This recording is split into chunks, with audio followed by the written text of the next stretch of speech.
Soy Sisi Montilla y tengo 50 años trabajando en el sector cultural, no solo en México, sino en toda América Latina y en España.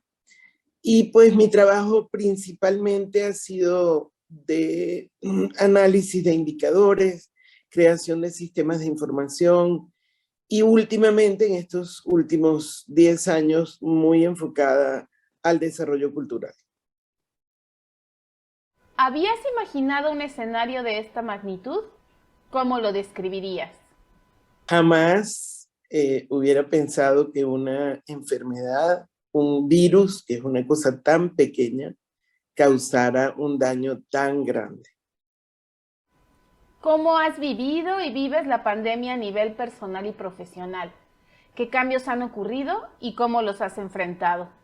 Pues en principio, al comienzo del año que no existió, que es como yo llamo el 2021, el 2020, perdón, nos encerramos literalmente, encerrados.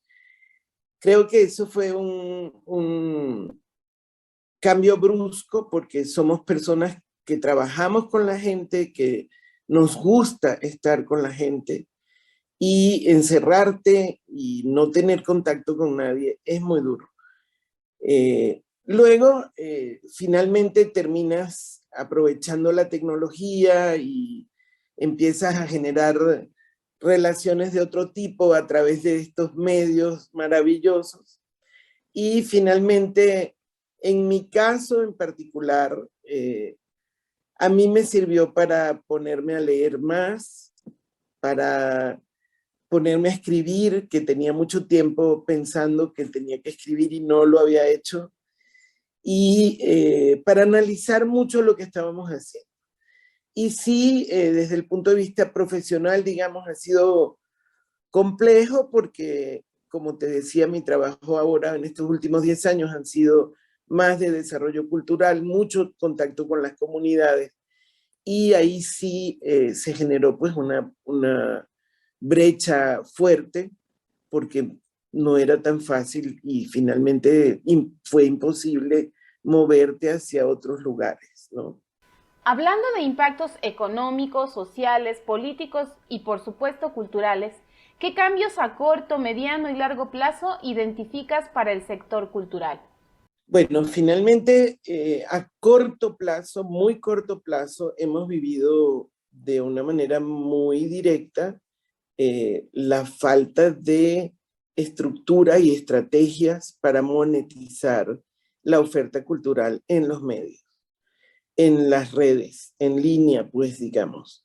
Entonces, en ese primer momento, ese golpe, descubrir que no toda la gente tenía la capacidad, el conocimiento y la habilidad para sacarle provecho a la tecnología, fue muy duro, bueno, a mí me sorprendió mucho.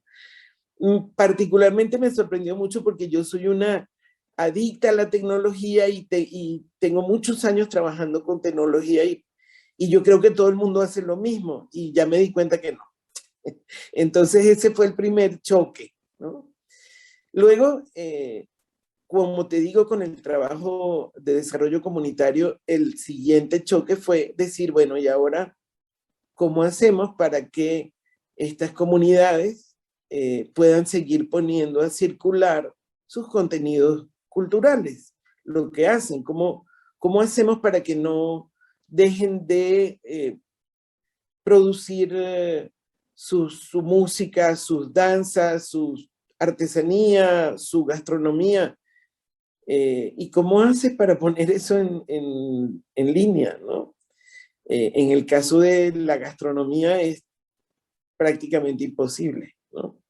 Hasta que tengamos un botoncito de rascahuele que por lo menos te permita recibir el aroma de lo que se está cocinando, ¿no? y cuando lleguemos a la teletransportación, que puedas pedir ya no vía Rappi ni Uber, sino vía tu computadora, que te manden un mole poblano a tu casa por la computadora. Imposible.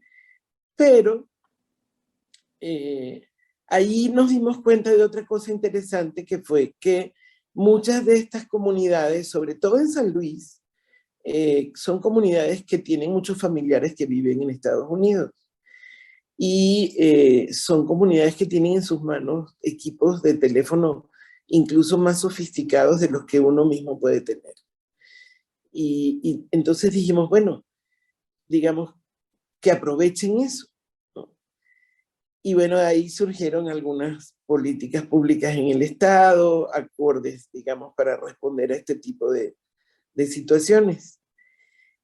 Digamos que esto fue como a mediano plazo, y pensar cómo ayudar a estas comunidades a solventar lo que cada vez que hacían una fiesta y recibían visitantes y podían poner a circular sus productos culturales, recibiendo una remuneración a cambio, cómo hacer para resolver eso, ¿no? Ahí nos quedamos en ese dilema, trabajando y buscando soluciones.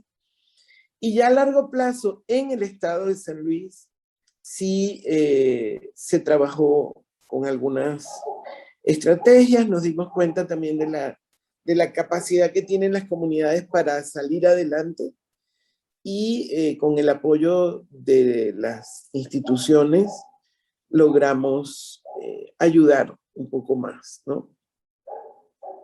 El espacio público es el lugar preponderante para la producción, interacción y recreación cultural. ¿Cómo ha afectado y afectará la pandemia al espacio público? ¿El espacio privado se convertirá en el lugar para generar nuevas relaciones entre públicos y manifestaciones culturales?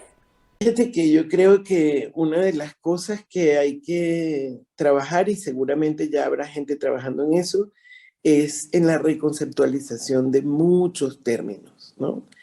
El espacio público, como nosotros lo concebimos, obviamente que dejó de ser el espacio donde se generaba el intercambio, ¿no?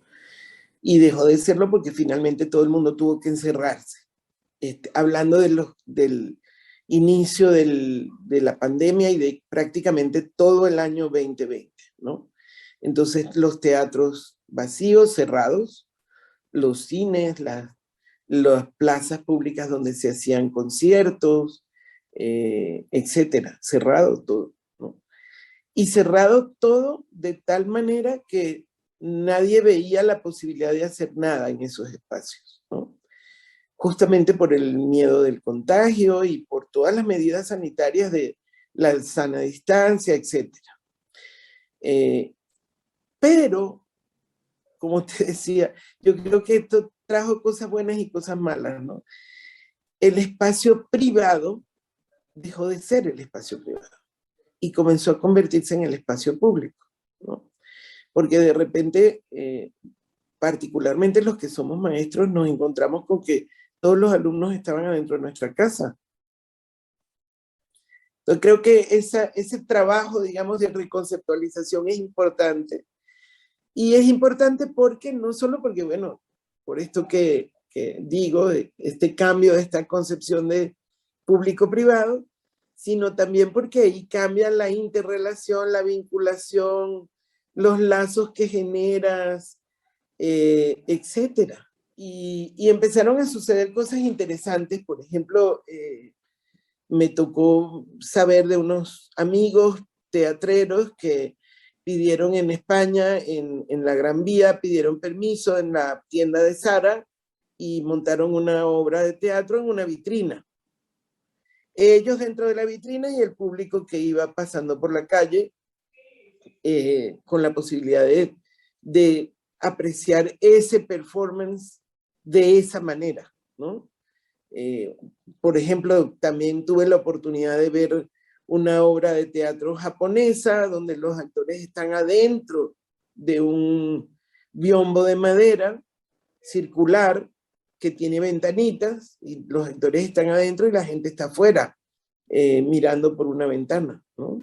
¿Lo digital se impondrá a pesar de no ser accesible para toda la población? Se impuso a la fuerza, como todas las imposiciones, ¿no? Pero la tecnología es un tren que avanza a una velocidad tan grande que o te subes o te quedas. Y cuando te quedas, tratar de subirte después es muy costoso y es muy difícil, ¿no? No digo que sea imposible, no es imposible, pero es mucho más difícil que si como niño, por ejemplo, que naciste en esta era, ya vienes con tu chip incorporado de lo digital, ¿no? Si no tienes ese chip incorporado, pues a mucha gente le cuesta muchísimo trabajo eso.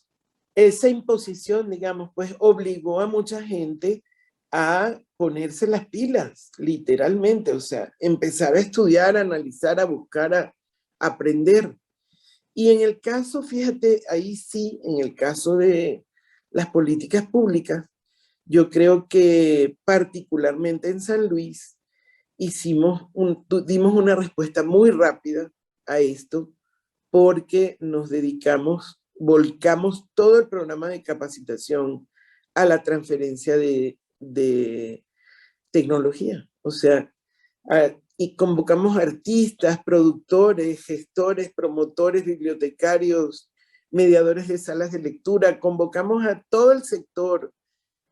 Dimos alrededor de unos 15 talleres de transferencia de tecnología y sobre todo pensando en cómo enseñarle a la gente a sacarle provecho al equipo que tenía, no a un equipo sofisticado que tuviera que ir a comprar algo y que le costara más dinero. No, ¿qué teléfono tienes? Y con tu teléfono te voy a enseñar a sacarle provecho a eso. Y creo que en ese sentido, pues, fue positivo la posibilidad que tuvimos de capacitar a la gente. ¿Se va a imponer lo digital y va a dejar de haber actividades presenciales? No. Va a pasar lo mismo que ha pasado cada vez que surge una nueva posibilidad de crear, de vincularte, de articular relaciones. Es como cuando surgió la televisión, cuando surgieron los libros, los lectores electrónicos. Siempre ha habido el temor de que estas nuevas tecnologías desplacen o hagan desaparecer lo que había antes, pero no, eso no sucede. Conviven y creo que, y de hecho lo hemos podido ver, no solo conviven, sino que ahora se está trabajando de manera híbrida. Hay muchísima gente en la música, en el teatro, en las artes visuales, que ha comenzado a trabajar utilizando la tecnología y la presencialidad al mismo tiempo. Y creo que eso enriqueció de alguna manera también este mundo, pues, del arte, de la cultura, de la creación, ¿no? ¿Se están creando nuevas formas y modelos de creación, producción, difusión y gestión entre audiencias y artistas, gestores y creadores? Ahora, de hecho, el sector cultural está presionando a la tecnología, a los tecnólogos, a los desarrolladores, para que hagan cosas mejores. Esta posibilidad, digamos, de trabajar de las dos formas, en presencial y en digital y en virtual, digamos, eh, ha sido, ha sido pues súper ventajoso en el sentido de que alcanzamos públicos que no teníamos, podemos trabajar con gente con la que antes no podíamos y tenemos la posibilidad de generar contenidos de otro tipo y generar vínculos de otro tipo. Yo acabo de tomar un taller con un chef venezolano desde la isla de Margarita y tomamos un taller por WhatsApp, porque por ejemplo, en Venezuela hay muchos problemas con la internet. Entonces tomamos un taller por WhatsApp, ni siquiera por Zoom ni nada, por WhatsApp. Y fue una experiencia increíble en donde teníamos el contacto directo con el maestro, él grababa su video y lo mandaba inmediatamente por el WhatsApp. haciendo lo que estaba preparando, y los alumnos estábamos en el mundo entero, porque había 300 personas inscritas del mundo tomando ese taller y estableciendo otras relaciones con gente que no conocías, con gente que a lo mejor no tenías la posibilidad de encontrarte, ¿no? Entonces creo que sí, se están generando nuevas formas de producir y nuevas formas de circular contenidos y nuevas formas de vincular públicos con creadores, productores, promotores, gestores, etc. En México el impacto económico de la pandemia está siendo demoledor. ¿Qué alternativas propones ante la precarización del sector cultural? Ha sido demoledor. Sabemos de gente, de amigos, músicos, compañeros que bueno, se quedaron literalmente en la calle, ¿no? Hemos visto cómo mucha gente ha tenido que cambiar radicalmente su modus vivendi. Pues una de las cosas que podría hacerse tendría que ver justamente con las políticas públicas y el diseño de otro tipo de estrategias desde las autoridades, desde las instituciones. Generar otro tipo de plataformas, buscar la manera de que estas personas que están, digamos, de alguna manera con un hándicap para poder seguir ejerciendo su profesión, tengan esa posibilidad de obtener un recurso, una remuneración por su trabajo, incluso a través de estas vías digitales, ¿no? Pero eso es una cosa un poco bastante más compleja. Incluso creo que ahí tendría, por ejemplo, que intervenir en el pago de lo que son las regalías con las grandes plataformas que distribuyen contenidos, que eso no se ha hecho y o sea, ganan muchísimo dinero las plataformas y no los creadores, ¿no? Entonces yo sí creo que allí la alternativa no es ni siquiera lo que se me ocurra a mí como gestora, es lo que yo creo que tendríamos que hacer desde la institución para establecer ciertos criterios legales, jurídicos y de presupuesto que ayudaran de alguna manera a equilibrar este desastre económico que ha habido en el sector, ¿no? ¿Cuál es tu opinión de la respuesta y formas de abordar los impactos de la pandemia de los gobiernos federal, estatales y municipales en México? Bueno, creo que en un primer momento la reacción del gobierno federal específicamente fue una reacción de salvamento, por decirlo de alguna manera, ¿no? O sea, tomo el presupuesto y lo distribuyo de la manera que se pueda entre la mayor cantidad de gente, ¿no? Creo que ese primer momento de salvamento ayudó a mucha gente, pero dejó por fuera a mucha gente también. Y finalmente, creo que esa no es una respuesta adecuada porque no hay un presupuesto que aguante una medida de ese tipo. Creo que es un error. Creo que esto no genera estructura, y digamos una estructura que le dé sostén a esta política pública, ¿no? Y creo que no se ha trabajado, no se ha analizado, no se ha reflexionado sobre eso para diseñar otro tipo de políticas públicas que sí tenga capacidad de sostenibilidad. Y los municipios realmente no tuvieron la capacidad de responderle a este problema. No la tuvieron. Sin embargo, te voy a decir una cosa, a mí me impresiona mucho y me encanta, porque creo que eso es lo natural y eso es lo correcto, digamos. Cómo las comunidades resilientes salieron adelante con todo lo que pudieron y resolvieron a su manera, con sus capacidades, con sus posibilidades, con su creatividad, resolvieron mucho más de lo que había resuelto las instituciones municipales. ¿Conoces alguna experiencia que sea ejemplo de política cultural en el contexto actual? Fíjate que tengo mucha relación con la gestión cultural en España, particularmente en Barcelona. Y hay un movimiento y hay un grupo allí muy interesante que sí ha generado una política pública que yo creo que puede ser una, digamos, que funcione para generar esto que decíamos antes, ¿no? Sostenibilidad.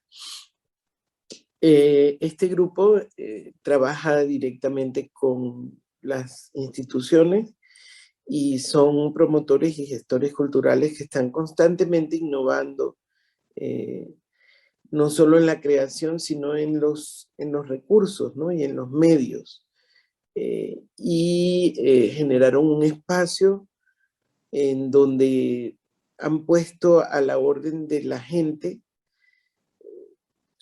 toda la tecnología posible, equipamiento, etcétera, y están trabajando allí para darle a la gente la posibilidad de estos contenidos híbridos y cómo ponerlos a circular. Y allí el recurso del Estado, en lugar de haber sido dado directamente a los creadores, ha sido dado para generar esa estructura, para apoyar la generación de la estructura, ¿no? Creo que eso es inteligente. Incluso no es que no le estén dando recursos a los creadores, también le están dando recursos a los creadores, pero no todo el recurso, ¿no? Una parte del recurso se está enfocando en el desarrollo de estos espacios híbridos, en donde la gente tenga la posibilidad de ir a producir su contenido del tipo que sea, y el otro recurso se está distribuyendo a la gente para que tenga la posibilidad de adquirir los materiales o lo que necesite para sacar adelante su proyecto. ¿Qué sugerencias o propuestas harías de políticas culturales para esta época? Bueno, yo creo que finalmente una cosa interesante que deberíamos hacer sin ninguna duda, quienes estamos en el servicio público, es generar grupos de análisis con investigadores, con creadores, con promotores, con gestores, con funcionarios públicos, mesas de diálogo y de análisis de cómo se ha ido enfrentando esta situación de pandemia y cuáles han sido las respuestas, cuáles han sido las políticas públicas y realmente qué resultado han tenido y qué cosas se corregirían. Yo creo que es un buen tiempo para reflexionar, analizar, evaluar y generar nuevas propuestas desde una visión multidimensional, ¿no? No solamente desde donde lo veo yo o donde lo veas tú o donde lo vea un músico que se quedó sin chamba, ¿no? Creo que tiene que ser un análisis multidimensional y una respuesta multidimensional. No, más bien es analizar qué cosas han funcionado en otras partes, buscar la manera de que se puedan adaptar a la realidad de nuestro país y adaptarlo y ser capaces de verdad de generar nuevas propuestas pensando en nuevas realidades, ¿no? ¿Cómo afecta y afectará la pandemia en el desarrollo cultural de las comunidades? En un principio yo creo que fue un golpe muy duro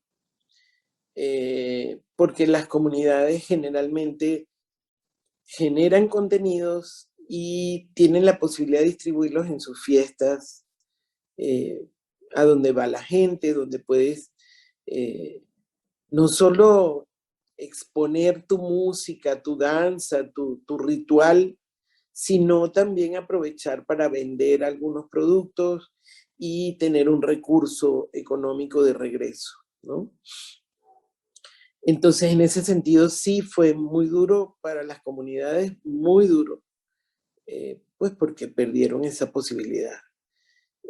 que ahora de alguna manera se está recomponiendo, digamos, ¿no? Con todas las medidas sanitarias, etc. Pero, por otro lado, que te digo que me encanta porque las comunidades no dejan de ser creadoras y no dejan de producir contenidos y no dejan de hacer sus rituales ni sus fiestas, aunque no tengan público de afuera, digamos. Se tienen ellos mismos, se tienen ellos mismos.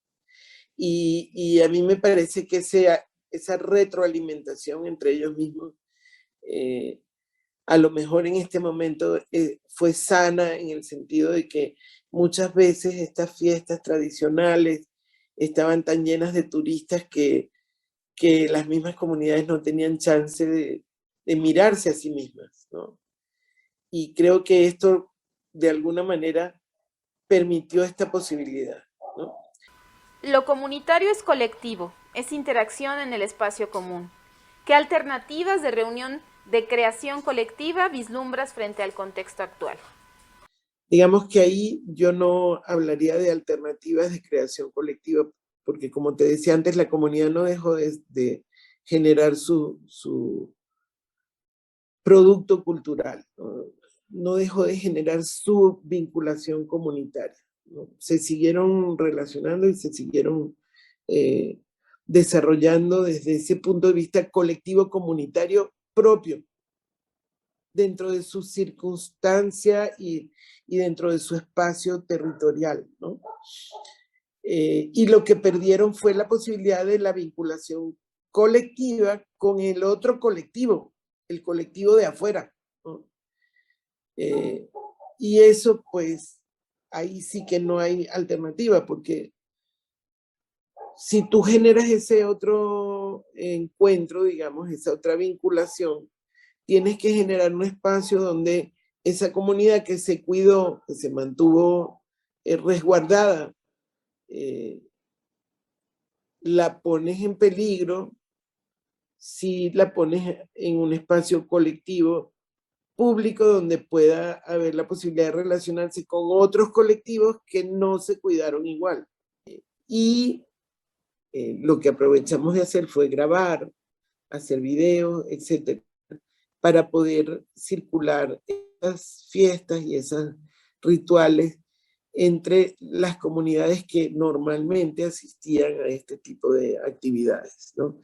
Y también porque estas comunidades, como te decía antes, en su gran mayoría tienen familiares que viven allende las fronteras del país y que vienen anualmente a las fiestas tradicionales, ¿no?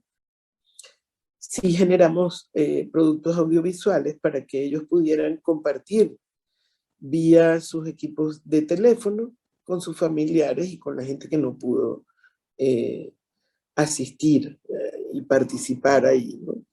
Entonces, finalmente también terminas utilizando de alguna manera la tecnología para generar ese otro espacio, digamos, en el aire, ¿no? De relación.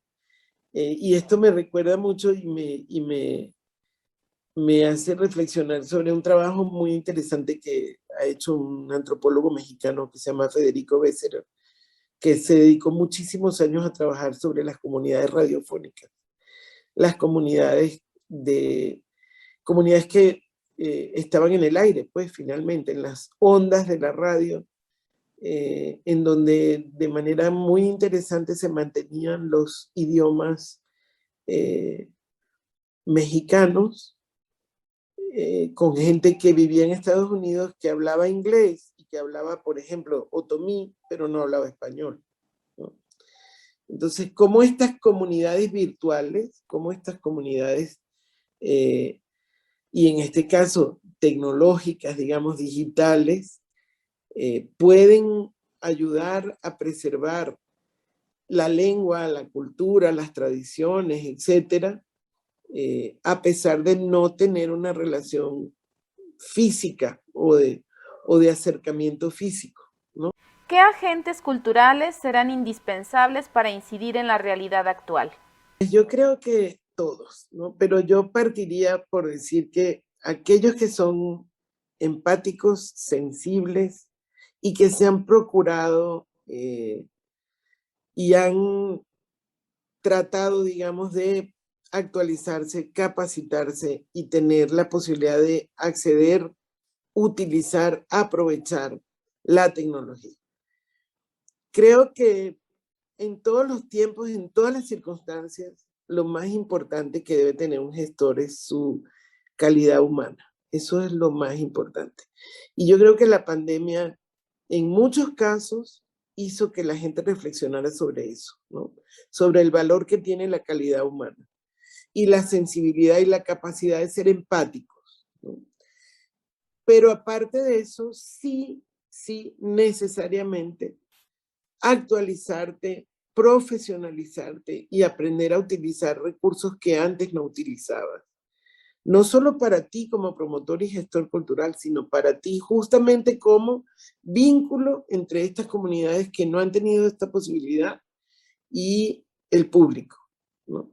Porque finalmente, aunque queramos o no, todos los que trabajamos en el sector cultural necesitamos ese vínculo con el público, ¿no?